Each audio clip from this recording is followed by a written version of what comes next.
ഓലത്തുമ്പത്തിരുന്നു ഞാലാടും ചെല്ലം. എടാ നമ്മുടെ സുന്ദരനെ ഇപ്പൊ കാണാറില്ലല്ലോ, ഫുട്ബോൾ കളിക്കാനും വരാറില്ല.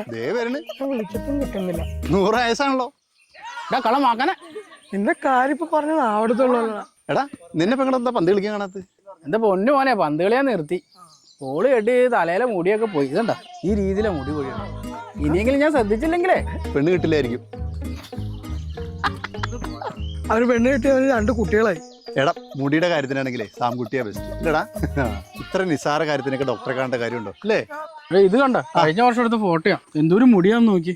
ഓ ശരിയാണല്ലോ. എടാ മുടി വരും പോകും, ഇതൊക്കെ ഇത്ര കാര്യാക്കണ്ടോ അല്ലേ? വിട്ടുകളാ. എന്റെ കാര്യത്തിലെ മുടി പോക്ക് മാത്രമേ ഉള്ളൂ, വരവൊന്നും ഇല്ല. ഇത് നോക്കിയടാ, അതിന് മുന്നത്തെ വർഷത്തെ ഫോട്ടോ നോക്കി കേട്ടോ. മുടി കിടക്കണോ? മുടി കിടന്ന് ഗ്രൂപ്പ് ഡാൻസ് കളിക്കുന്നു. കണ്ടിട്ട് കൊതിയായിട്ടും പാടില്ല.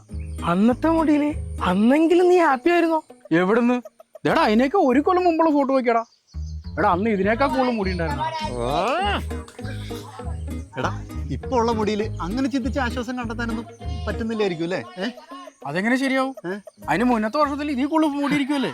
അങ്ങനെയാണെങ്കിൽ ഇവന് മുടിയുടെ കാര്യം ആലോചിച്ച് ജീവിതകാലം മുഴുവനും എനിക്ക് സമാധാനം കിട്ടുമെന്ന് എനിക്ക് തോന്നണല്ലോ. സുന്ദര നിന്റെ ഒരു ഫോട്ടോ ഇപ്പൊ തന്നെ എടുത്തു വെച്ചോ. എന്തിന്? ആഹാ ഈ ഫോട്ടോ നോക്കിട്ട് വേണ്ട അടുത്ത വർഷം കരയാൻ. ഞാൻ നേരത്തെ പറഞ്ഞ ഡോക്ടറെ അല്ല നീ കാണേണ്ടത്. നീ കാണേണ്ട ഡോക്ടർ ആരാന്നറിയോ? അവിടെ പോയിട്ട് പറഞ്ഞാൽ മതി. ആണോ?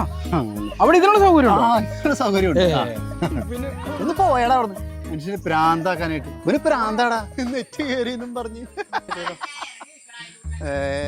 പറഞ്ഞ പോലെ എന്റെ നെറ്റി കയറി വരുന്നുണ്ടോ എന്നൊരു സംശയം. നോക്ക്.